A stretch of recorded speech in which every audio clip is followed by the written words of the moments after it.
truly are dealing with something off the planet. It's right out of a 1950s science fiction movie. One of the greatest secrets in history. It's the most important story of the millennium.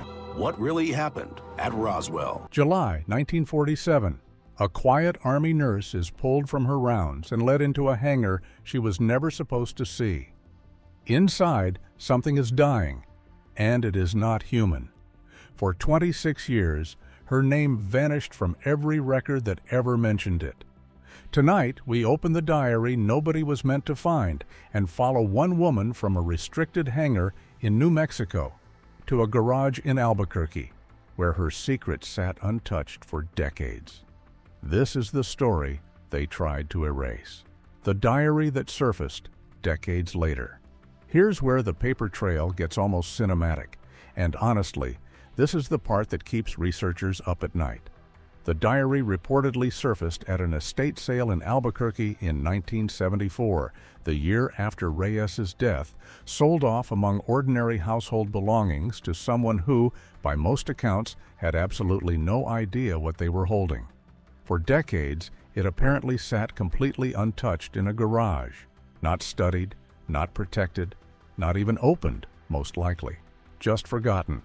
Until a researcher named Philip Oates reportedly tracked it down years later and photographed its pages on 35mm film before the trail went cold again. And then, almost predictably, the evidence started disappearing too. The original diary is now completely unaccounted for. Nearly all of the photographic copies have reportedly vanished as well, save for a single surviving set allegedly held by a retired archivist somewhere in Santa Fe, who researchers say is reluctant to discuss it publicly.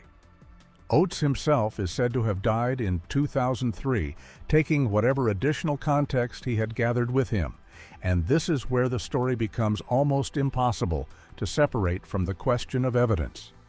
A diary can be intensely personal, but personal does not automatically mean factual. If Reyes really wrote those 43 pages after the Roswell incident, every sentence represents the private thoughts of someone who believed she had witnessed something extraordinary. But if the diary was altered, misidentified, or reconstructed from memories that changed over decades, then the story becomes something very different. That missing original is more important than it might seem. Without the physical pages, investigators can't easily examine the paper, ink, handwriting, or marks that might reveal when the entries were actually written. They can't compare the handwriting against a confirmed document from Reyes, or establish whether every page came from the same notebook. Those details may sound boring, but they're exactly what can separate a genuine historical document from a compelling legend. And then there's the timing. If the diary really surfaced in 1974, only 1 year after Reyes reportedly died, that would place it closer to her lifetime than many later Roswell stories. But even that doesn't prove what the diary supposedly describes. A document can be old and still contain claims that aren't true. It's the kind of pattern that either points to a genuine, decade-spanning cover-up, carefully maintained by people with a reason to keep it quiet, or to a story that was simply never built to survive close scrutiny. We'll let you sit with that one for a moment. It's also worth flagging something researchers rarely mention on camera. The surviving transcripts reportedly contain inconsistent spellings of Reyes's own name, along with the word Pleiades itself, and even the word hangar. Small mistakes could point to a document that passed through too many careless hands. Or they could simply be what you'd expect from a woman writing quickly and privately, never imagining strangers would eventually pick apart her spelling on the internet. That's the uncomfortable middle ground this entire story occupies. There are enough details to make the narrative feel disturbingly specific, but not enough independently verified evidence to turn it into established history. The missing diary doesn't automatically prove a cover-up, and its alleged contents don't automatically prove extraterrestrial contact. But even without the physical diary in hand today, the story apparently didn't end with Reyes alone. So was she really the only medical professional who reportedly walked away from Roswell changed forever? The night everything changed. Let's set the scene, because the details here are almost too specific to be an accident. According to the story now circulating among UFO researchers, a young Army nurse, identified as Margaret Ellen Reyes, was reportedly stationed at Roswell Army Airfield in the summer of 1947, right in the middle of the exact window when the whole world would later argue about what actually crashed in the desert outside town. 2 unnamed officers allegedly came for her in the middle of the night. No paperwork, no explanation, nothing that resembled the routine she had grown used to as a surgical nurse. Just an order, delivered the way. Orders are delivered when someone above you has already decided you don't get to ask questions. She was taken, the story claims, to a hangar sealed off from almost everyone else on base. Guards posted at the door, no windows. The kind of quiet that apparently made her stomach drop before she'd even stepped inside, according to how she reportedly described it years later in her own handwriting. Now, we have to be honest with you up front, because this channel doesn't do blind hype. There is no verified military record confirming Reyes existed under that name, and no independently authenticated document proving any of this actually took place. What we do have is an alleged diary, said to be 43 pages long, that surfaced decades after her death and forms the entire backbone of everything you're about to hear. So take the next few minutes as a walk through a claim, a genuinely fascinating one, not a confirmed piece of history. But if the account holds even a grain of truth, what she reportedly walked into that night would follow her silently for the rest of her life, shaping every decision the government allegedly made about her afterward. So what or who was actually waiting for her in that hangar? 3 stations, 1 survivor. Inside, the diary reportedly describes 3 separate medical stations, each holding an injured figure Reyes couldn't identify using anything she'd learned in nursing school. Not soldiers caught in an accident. Not test subjects in the way she understood the term from her training. Something else entirely, laid out under lighting that apparently felt far too clinical for what was actually happening underneath it. At the first 2 stations, according to her alleged account, there was very little she could actually do. The injuries were described as too severe, the anatomy too unfamiliar for any standard intervention. But at the 3rd station, she claims she found something smaller. Gray-toned skin, an oversized head, dark almond-shaped eyes with no visible pupil. 4 fingers on each hand instead of 5. Breathing so faint, she reportedly had to lean in close just to confirm there was breathing at all. Whatever training a nurse has, whatever protocol exists for treating gunshot wounds or battlefield trauma, apparently none of it applied to the figure in front of her. She had no equipment built for this kind of patient, no textbook chapter to flip to, no supervising physician standing over her shoulder offering instructions, because according to the story, even the officials in the room seemed unsure of what they were looking at, let alone how to save it. So she reportedly did the only thing that felt like it made sense. She took its hand.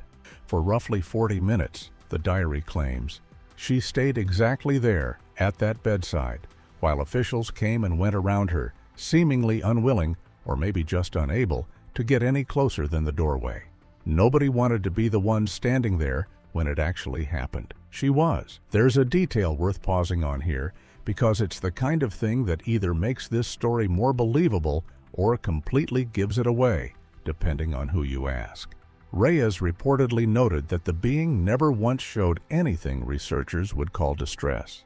No panic, no visible pain response, nothing that resembled fear, the way she'd seen it on human patients 100 times over. Just a strange, steady stillness, as though whatever was happening to its body wasn't something it was fighting against at all. And according to her own words, right before the grip in her hand went completely still, something reportedly happened that no medical training on Earth could have prepared her for. What exactly passed between them in that final moment? 40 minutes that changed her. This is the part of the story that turned a strange wartime rumor into something people genuinely cannot stop talking about. Reyes allegedly wrote that as the being's breathing slowed toward nothing, she felt something arrive inside her own head. Not words exactly, more like an impression, a kind of pressure behind her thoughts that she was certain wasn't originally hers. She reportedly asked silently where it had come from, not out loud. She apparently understood somehow that speaking wasn't going to be part of this conversation, and the answer she claims to have received wasn't spoken back to her either. It arrived as a feeling attached to a single term, Pleiades.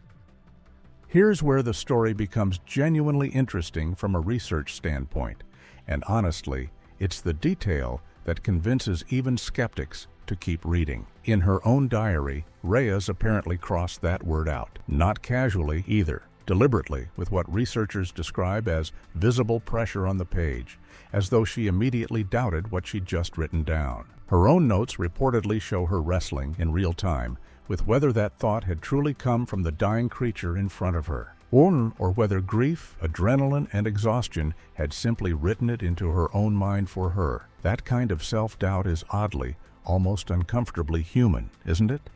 It's not the kind of detail a person writes when they're trying to convince an audience. It's the kind of detail a person writes when they're only trying to convince themselves, years before anyone else would ever read a single word of it. Then, according to the account, its hand went limp entirely. She reportedly stayed exactly where she was for a while longer, alone with whatever she had just witnessed, before anyone in the room bothered to come pull her away from it. There's something else worth noting before we move on. According to the diary, she reportedly never mentioned the word fear once in describing those 40 minutes. Confusion, yes. Disbelief, plenty of it. But not fear. For a woman allegedly holding the hand of something entirely outside human experience, that absence says almost as much as anything she actually wrote down. But who was this woman before that night, the one calm enough to hold a stranger's hand through something no manual could ever explain? Before the hangar, who was Margaret Ellen Reyes? To understand why she may have done what she reportedly did, it helps to look at who she was before Roswell ever entered her life. Details here are thin. This is, after all, a woman the official record barely acknowledges even existed, but the surviving fragments researchers have pieced together paint a picture worth sitting with. Reyes is said to have trained as a surgical nurse in the years leading directly up to the war, the kind of role that demanded steady hands, quick decisions, and a stomach that didn't turn no matter what came through the doors. Colleagues, according to second-hand accounts collected decades later by researchers, apparently described her as calm under pressure to an almost unsettling degree. Someone who didn't flinch, didn't panic, and didn't wait for permission to act when a patient needed her immediately. That temperament, if the descriptions are accurate, would explain a great deal about what came next. A less composed nurse might have simply run the moment she saw what was on that table. A less compassionate one might have followed protocol to the letter and walked straight out the second nobody was watching her closely. Reyes reportedly did neither. There's also something quietly tragic in how little else we actually know about her. No detailed childhood on record, no confirmed hometown beyond vague second-hand references, no clear photograph that's been independently verified as genuinely hers. It's almost as if the life she lived before that hangar was small enough, quiet enough, ordinary enough to disappear completely the moment someone decided it needed to, which, as we're about to see, is exactly what allegedly happened next. Some researchers have gone further, suggesting Reyes may have been specifically chosen for that hangar assignment precisely because of her reputation for discretion and composure. That whoever was running that operation wanted someone who wouldn't scream, wouldn't faint, and wouldn't ask the kinds of questions that get written up in reports. If that's true, it means the officials in that room already suspected the outcome before she ever walked through the door. They weren't looking for a miracle worker. They were looking for someone who could sit with a death quietly and keep it that way afterward. Because whoever she really was becomes almost secondary next to what happened to her afterward. So how does a decorated, capable wartime nurse simply vanish from every official document that ever mentioned her? Erased from every record in the days immediately following the alleged encounter, Reyes was reportedly pulled from surgical duty entirely and reassigned to administrative work, a demotion that, on paper, made absolutely no sense for someone with her skill set and her track record. Two unidentified officials allegedly questioned her at length, in a room she never described in detail, about things she apparently never wrote down either. Then, without warning or explanation, she was transferred. Nobody told her where she was going. According to the narrative, nobody told anyone, and then, quite simply, she disappears. For 26 years, her name doesn't appear in personnel files, census data, or any public record researchers have been able to locate. 26 years is not a clerical error. It's not a misplaced folder sitting in the wrong drawer somewhere. If the timeline researchers have assembled is accurate, that's an entire chapter of a person's adult life scrubbed clean off the map, with no explanation left behind for anyone to find later. She briefly resurfaces in a 1963 census record, a small, almost throwaway detail that researchers now point to as proof she was still alive somewhere, still out there, still carrying whatever she'd carried out. Of that hangar 16 years earlier. Then, in 1973, she reportedly died, leaving behind the one thing that would eventually blow this entire story wide open decades later, her 43-page diary. Records don't just erase themselves. Someone benefits when a witness disappears completely, and apparently, according to the researchers chasing this story, someone benefited here, too. It's worth saying plainly, though, that gaps like this can also come from far less dramatic causes: incomplete wartime archives, name changes through marriage, and simple clerical loss. Reasonable people looking at the exact same 26-year gap could walk away with two entirely different conclusions, and neither one requires believing in a conspiracy. But if the diary was the only piece of evidence left behind after all that erasure, how did anyone ever actually manage to read it? What she finally revealed. According to researchers who've spent years digging into this particular corner of Roswell lore, Reyes may not have been alone in what she experienced. Some accounts claim as many as 14 medical personnel connected to the base were quietly reassigned around that exact same period, in the same abrupt, unexplained fashion, a detail that, true or not, has kept conspiracy circles talking for years without ever fully dying down.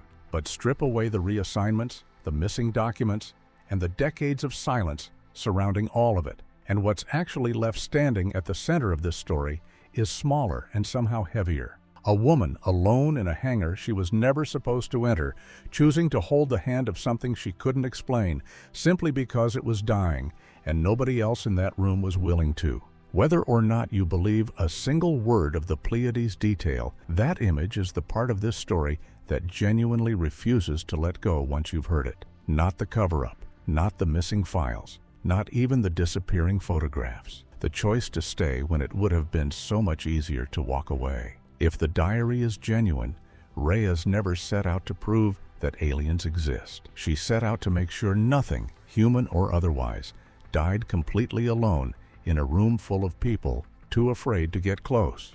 And maybe that's the real reveal buried at the bottom of all this. Not what it told her in those final 40 minutes, but what she was willing to give it in return, with absolutely nothing to gain for herself.